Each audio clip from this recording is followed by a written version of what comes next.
This is Q opinion. At a press conference held by WHO on January 29th, vaccine nationalism was a keyword. Tedros warned vaccine hoarding would be a catastrophic moral failure.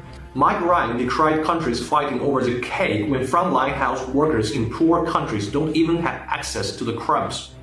What makes WHO so vexed? Cake fight is becoming more and more intensified. Developed countries exert all their strengths. ARD reported on January 17th, Pfizer reduced European deliveries with excuse production upgrades.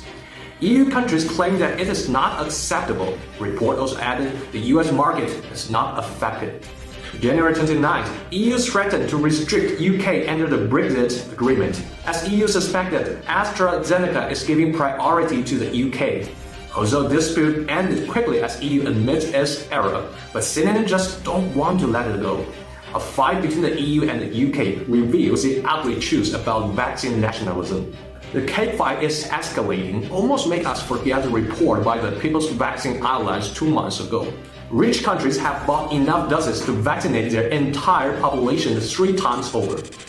Developed countries produce and distribute vaccines, which make developing countries struggle. Forbes reported that until January 29th, despite accounting for less than 6% of the world's population, the US, UK, and Israel has administered more than 45% of the world's doses, while less than 100 total vaccine shots have gone to low-income countries.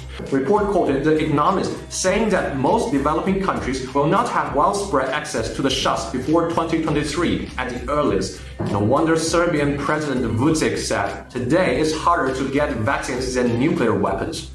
January 31st, plane of PAF left for Beijing to pick up vaccines as aid. This is very symbolic. For developing countries with weak medical system, vaccine equals national security. Seychelles, Indonesia, Philippines, Turkey, Peru, and other countries rushed for Chinese vaccines. Leaders and politicians took the lead in vaccinating to show their confidence.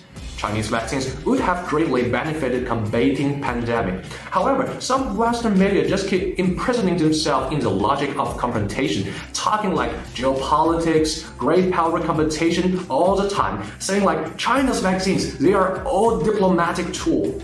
Everybody now are worried that 2021 will be a retro version of 2020 or even an upgraded version.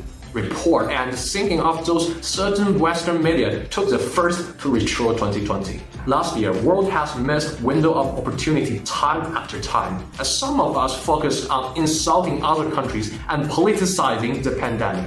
We cannot defeat this pandemic as a divided world. None of us will be safe until everybody is safe. Tedros' words in June last year is still enlightening. We cannot step into the same river twice, and we must not repeat the same mistake twice. As German Federal Minister of Health Spain said on January 31st, regardless of the country in which a vaccine is manufactured, if they are safe and effective, they can help cope with a pandemic. Every single vaccine could change the fate of a man, a woman, or even an entire family.